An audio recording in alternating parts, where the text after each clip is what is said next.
My boss threw me onto the street, calling me a zero. But 24 hours later, when my family lawyer called and told me about my real property, all of New York was terrified. But does he deserve my forgiveness, or is my revenge about to begin? My boss threw my box into the rain and called me a zero. I almost believed him until my family lawyer called 24 hours later and said, "Claire, the man who fired you is sitting inside a building your grandmother left to you." But that was not the secret that made New York panic. The real secret was hidden in the basement lease. Richard Hale fired me on a Tuesday afternoon, right outside Whitmore Tower on Fifth Avenue. Not in his office. Not in HR. Outside, where everyone could see. He threw my cardboard box onto the wet sidewalk so hard that my coffee mug cracked, my files spilled into the rain, and my grandmother's old silver keychain slid under the security rope. Then he looked down at me and smiled. "Claire Bennett," he said, loud enough for the lobby to hear, "you are not brilliant. You are not special. You are a zero." Behind the glass doors, people from Hale Properties stood frozen. Some looked sorry. Most looked away. Richard adjusted his cufflinks like he had just finished a speech. "Security will make sure you don't come back inside," he said. "People like you should be grateful they were allowed near power." I bent down and picked up my silver keychain. Richard laughed. "That little thing will not open anything for you now."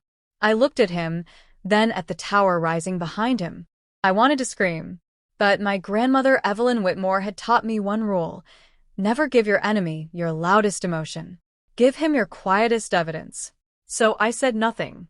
"Now tell me honestly, if your boss called you a zero in front of everyone, would you stay silent, or would you answer him right there?"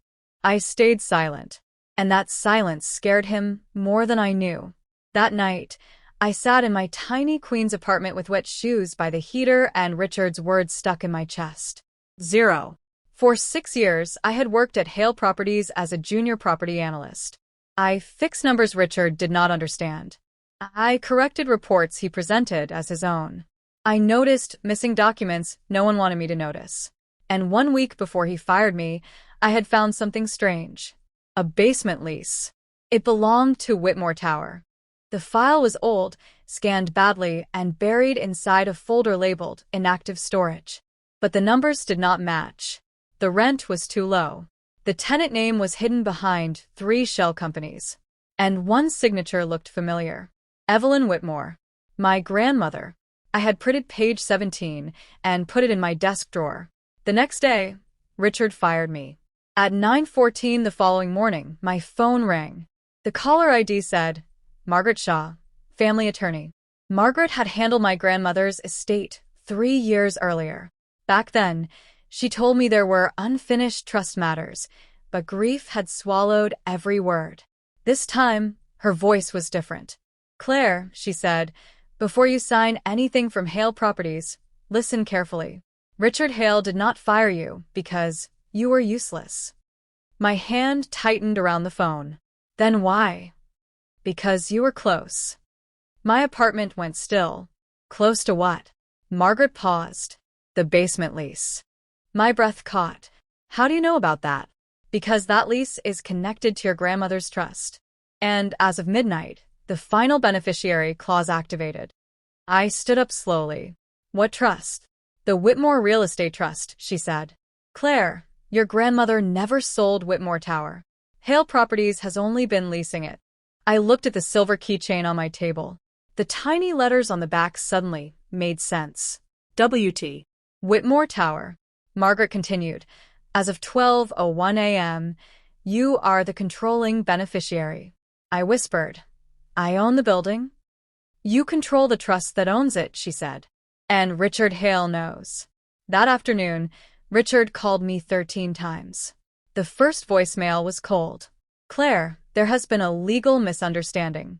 Call me." The fourth was softer. "Yesterday was unfortunate. I am willing to discuss a generous severance." The ninth sounded afraid. "Do not let Margaret Shaw turn this into something ugly." But the final voicemail changed everything. It came at 2:13 a.m. Richard's voice was low and shaky.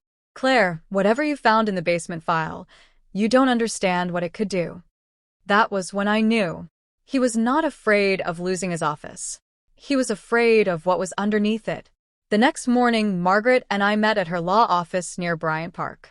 She placed a blue folder in front of me. Inside were deeds, lease amendments, hidden payments, and audit notices Hale Properties had ignored for years. But page 17 was the blade. The basement had been leased to a private records company for almost nothing.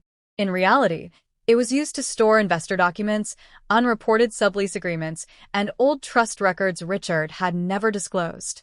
Then Margaret showed me the final clause in my grandmother's handwriting.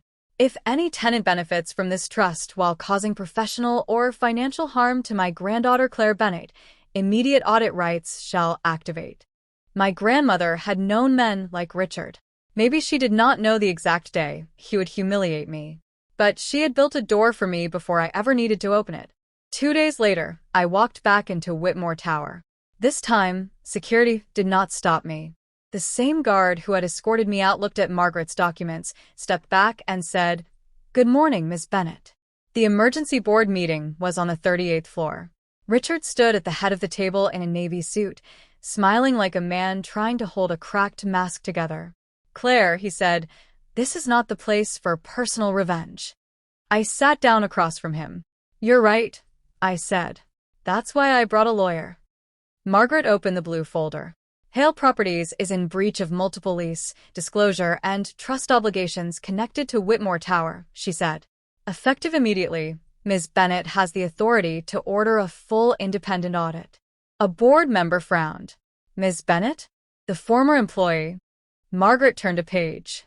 "No. The controlling beneficiary of the Whitmore Real Estate Trust." The room died.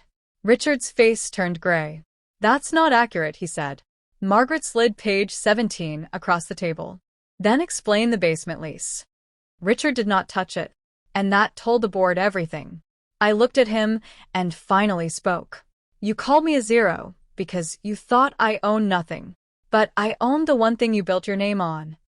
His mouth opened, but no words came out. "So here's my second question for you. If the person who humiliated you was secretly using something your family owned, would you forgive him, or would you make sure justice remembered his name?" I did not ask for his destruction. I asked for the truth. A full audit. Immediate repayment of misused trust expenses. Public correction of false ownership claims. Protection for every employee Richard had fired to hide his mistakes. And removal of Richard Hale from all decisions involving Whitmore Tower. Richard leaned toward me. "Claire, please," he whispered. "You're taking everything." I picked up my grandmother's silver keychain and placed it on the table. "No, Richard," I said. "I'm taking back what was never yours." 3 weeks later, his name disappeared from the lobby directory. Not because I shouted. Not because I begged. Not because I became cruel like him. Because paper has a memory, signatures have consequences, and quiet women read the fine print. On my first official morning inside Whitmore Tower, I unlocked the basement records room with my grandmother's silver key. Inside a metal drawer, I found one envelope with my name on it. "Claire." My hands shook as I opened it. Inside was one note from my grandmother. "Power is not the room they allow you to enter. Power is the door they never knew you owned." I stood there for a long time. Then I smiled, because Richard was right about one thing. I was a zero. But he forgot that when a zero stands in the right place, it multiplies everything.